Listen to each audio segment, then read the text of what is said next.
Okay, recording has restarted. It is now 4:29 p.m. and we are out of executive session. No actions were taken in executive session. Okay, the next item on the agenda is the audit RFP. Lynn, over to you. Okay, great. So I took the old audit RFP and began to mark it up, looked at the schedule that had been, the date for getting it out, getting responses back, etc. And in reading through it, I wasn't sure, A, that the RFP covered everything we need an auditor to do. It was written, I don't know, probably 4 years ago.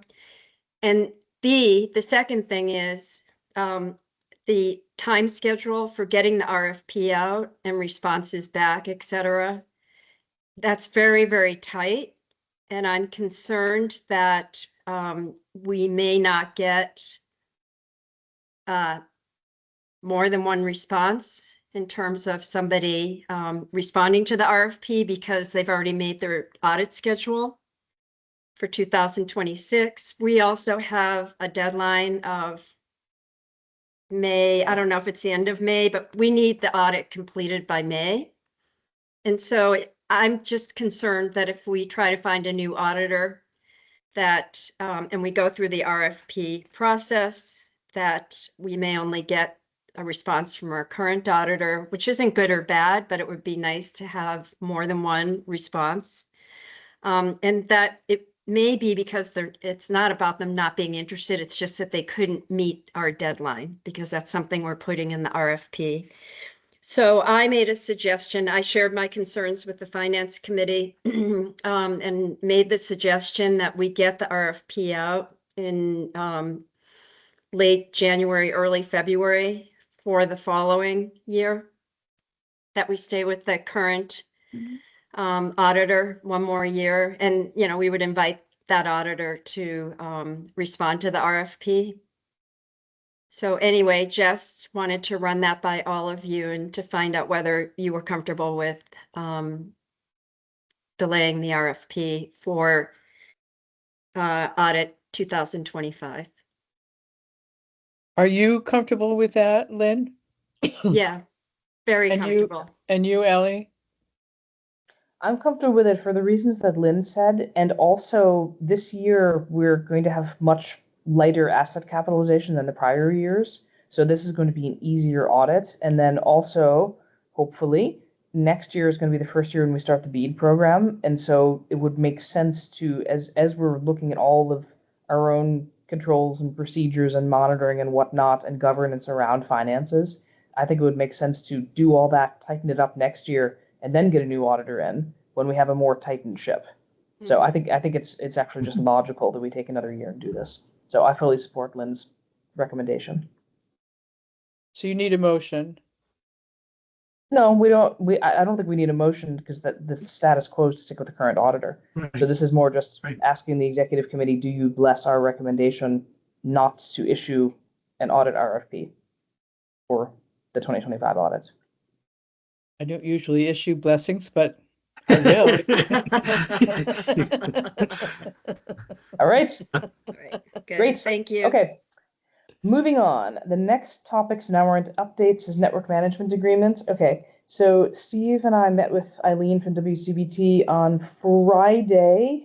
And I think that we are very, very close to agreement in principle. We have some small things we're working on the wording, and then there is one other topic where it's a little bit hairier because we agree in principle, but we need to get wording that we're comfortable with. So I think we are. I don't want to put a specific date on it. What we've said is that all of the minor things we'd like to have ironed out by the end of this week, and we're just not sure how long it'll take us for the wording on the one final topic that's a little bit sticky. But I think we're in a really good spot. So that's the first step, as we talked about before, is to get agreement in principle. And then when we have that, I think it would be it would behoove us to review that with the VCBB and then get their sense and then talk about next steps with them and then circle back with everyone. I suppose the other thing I should go ahead, Lynn. So this is where VCBB would do the red line. Yes.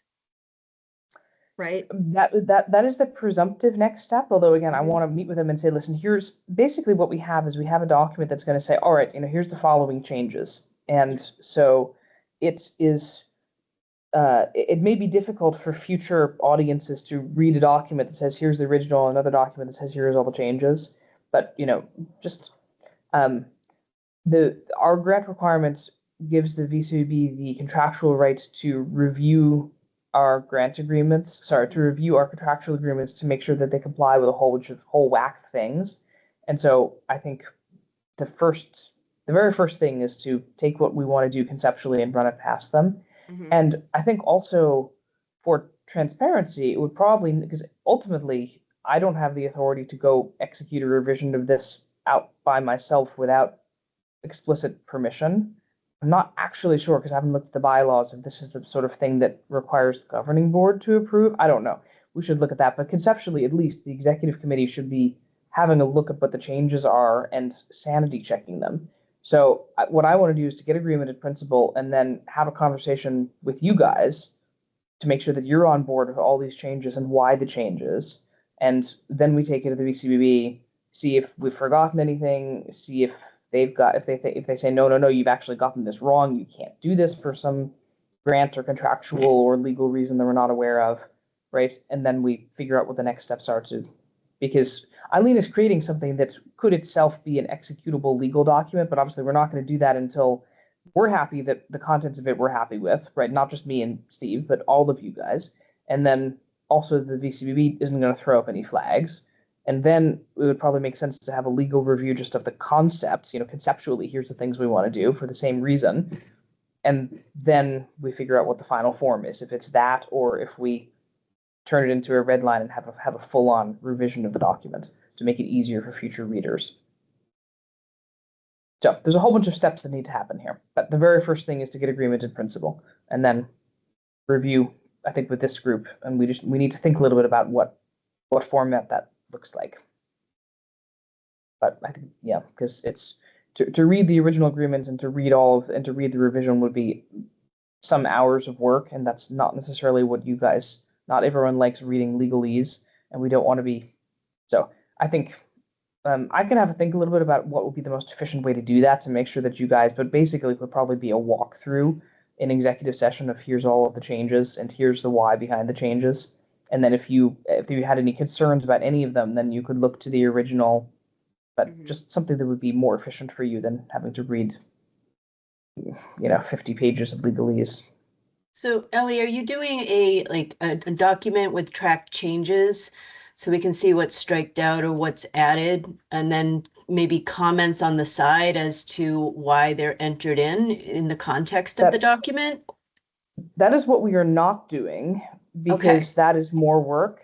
And so what we're doing is, for example, if there's something which the document says 50 places, we're doing this or we're doing it this way and we want to change it rather than doing a red line and finding all 50 and making sure it's consistent. We have a document that says this thing that it says, we're changing it to say this, right?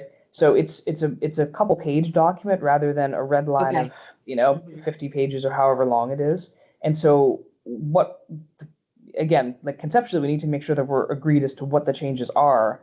And then the next thing is, do we go to that process of having the extensive red line of the entire thing? Because legally you don't need to, but operationally it would make it a heck of a lot easier for readers in the future if there's ever a question to have one document that's the truth rather than here's the original and here's the edits to the original. Mm-hmm. But having said that, it is more work and more cost to do the second thing.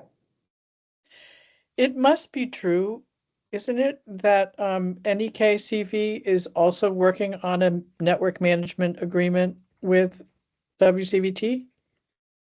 They have one. Theirs is not the same as ours. Right. But they have to revamp it, especially for the purpose of BEAD, don't they?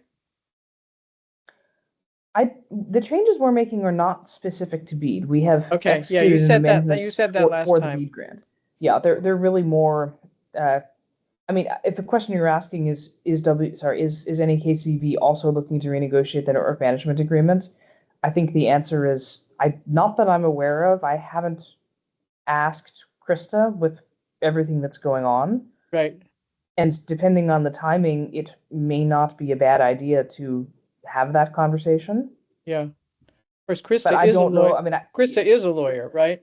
Krista is a lawyer, but I also haven't seen their actual document because some of the things that we're changing may not exist in their version because I think that I believe they took something similar to our version and Krista changed it a whole heck of a lot before they signed it. So a lot of what we're doing may be non-issues in their agreement. Yeah.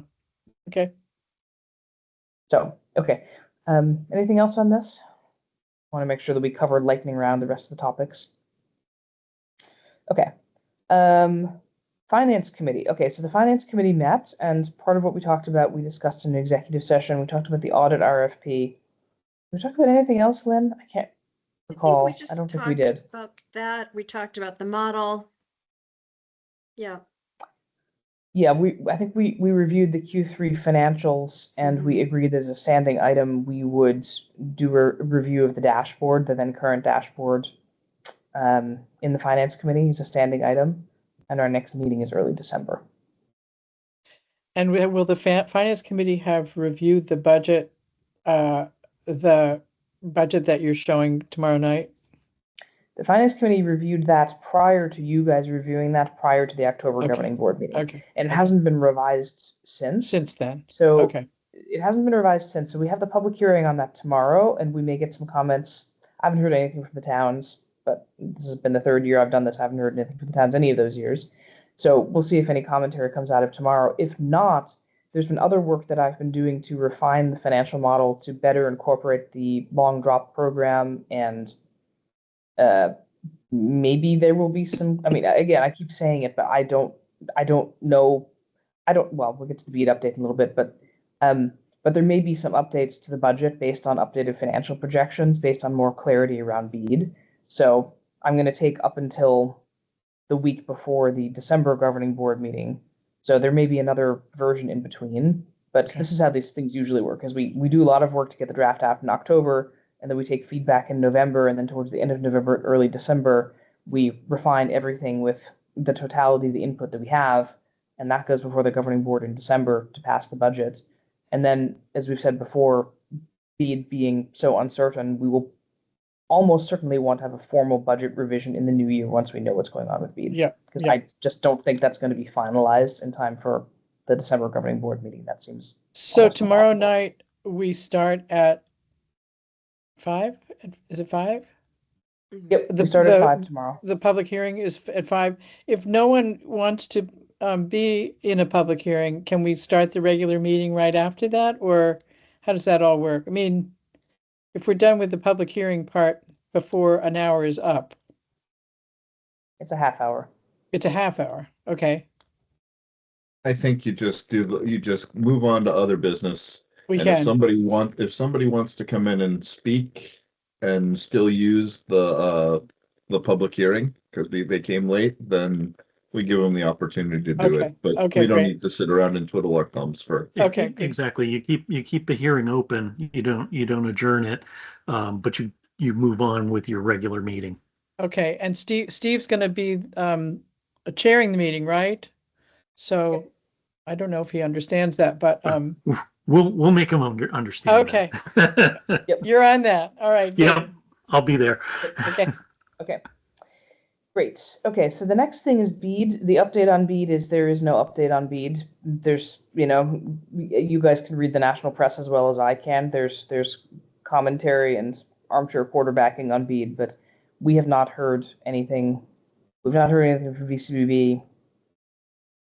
So, having said that, I missed the first part of the VCBB public meeting today. So if there's any news that was in that, I would not have it. But if there is, I will update you guys all on email.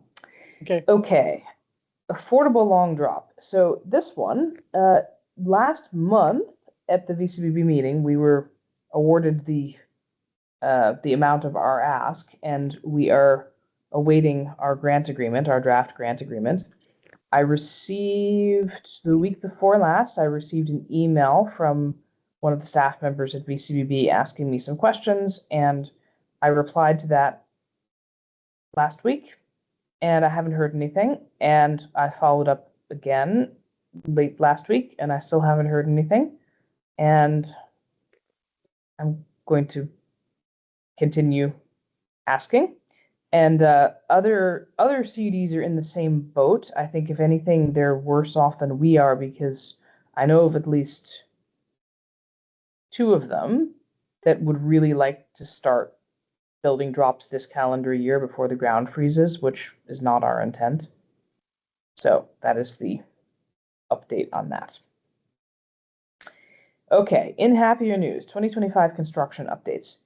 So Syracuse is back in town with an aerial crew, and they are working. I'm not actually sure exactly where they're working, but there's a couple of line extensions that there's one new license that we got in Salisbury, one large license in Ferrisburg, and a couple of small things that were missed from where we already had licenses in Shoreham, but down in the GoNet Speed area. So they were back to work, and we did get, I forget if I reported this the last time, but we did get our amendments to our railroad crossing agreements with VTrans for the 2 railroad directional bores. So that is wonderful. So going to get that underway as well. So they've just started, so we don't have any updates as to when, but the target again is to get that done hopefully this year still. And that'll take us through the total mileage that we need to be able to close out our construction grant. And so when that's all done, then we can go through the process we did before with having the VCUB's consultants go out and do the field inspection to make sure that we've done everything properly in the field, and we can produce the red lines for them.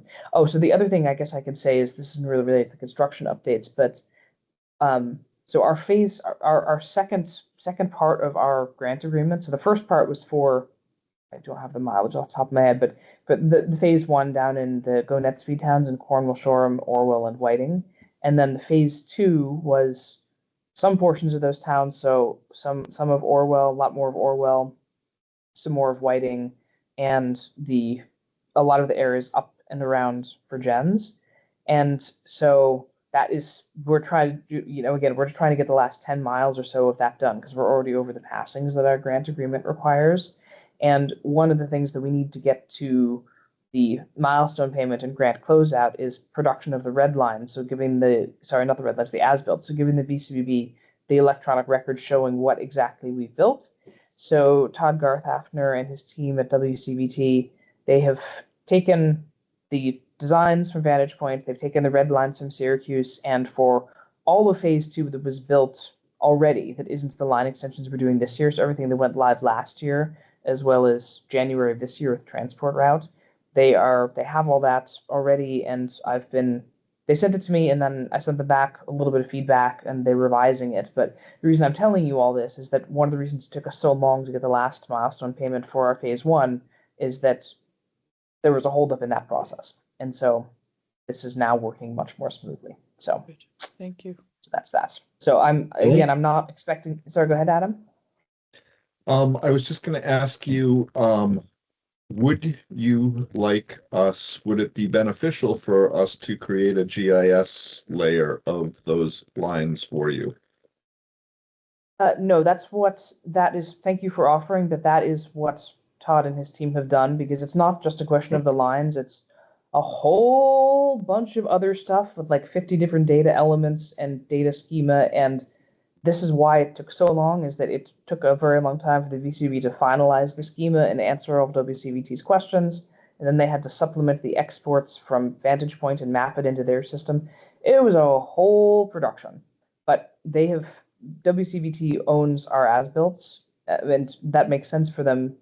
Makes sense for us and for them, because if there's ever a repair or change or something like that, once we get out of engineering, we want them to own all that. So there's a single throat to choke. So thank you very much for the offer, but we're sorted with them. Thank you. Did you say a single throat to choke? Yes, a single throat to choke. Oh, that's such a great expression. I've never heard that before. That's Really? going to come in handy. Thank you. I sometimes forget where all of my expressions come from. I use American expressions and African. People are like, what's that? Like, out over your skis? That's not said over here. And separating the peas from the carrots apparently isn't said in the States. Okay, I'm just full of all sorts of fun things. Okay, so that's the 2025 construction updates. Parking lots. So I did make some updates to the parking lots as part of the distributed agenda. I don't know, there's nothing there that I particularly want to talk about. Oh, actually, I could talk about number 27, which is that the legal agreements in relation to the subsidy program. I got a draft of that. Well, there was some back and forth to see if there was something that we could work from or starting from scratch, but I got that back from Eli and sending that over to CVOEO to get that going. So we will have that in place. Great. And then also, just to make sure, I think you guys are all on the email for the governing board, but part of the agenda tomorrow night's governing board meeting is to give a name to the subsidy program. Because we have this affordable long drop program or affordable drop program, but we don't have a name for our subsidy program. So London Middlebury has come up with some ideas, and I suggested that rather than I just decide something, I said, let's give the governing board a job, right? Because this is kind of a fun thing to do, and, you know, why not? So I encourage you guys to come and participate, and they have some good names, and so I'm curious to see what the governing board elects. It's always easier to brand something that has a name. Subsidy program isn't very sexy. Just isn't. Okay. Anything on the parking lot you guys want to talk about? Nope. Okay. Any other business anyone wants to raise? Okay, the final thing is the next meeting is 2 weeks from today. That is the Monday of Thanksgiving week. I'm working that week, so that is no problem for me, but I did want to flag that for the rest of you just in case it is a problem and you wanted to consider moving it. Good for Zapata. Good for Shannon. Fine for me. Okay. Adam, what about you? I will be working and it is on my calendar. Okay, fantastic. Otherwise, we have to make a plan around the public meeting. So that's wonderful. That's great. Okay. All right. Thank you, guys. This has been a really good meeting today. Ellie, can you stay on just for 1 second? I will. I'm going to stop 1 the minute. recording, Yeah. and then we'll happily do that. So thank you all. This meeting of the executive committee is adjourned, and I'll hopefully see most or all of you tomorrow at the governing board. Well, you look great for it almost being midnight. Yeah, I know. We'll just wait tomorrow when we start at midnight and go Yeah. until 1:30 in the morning. That's going to be fun. Ellie, Have my about glass of wine with me. about tomorrow night's meeting,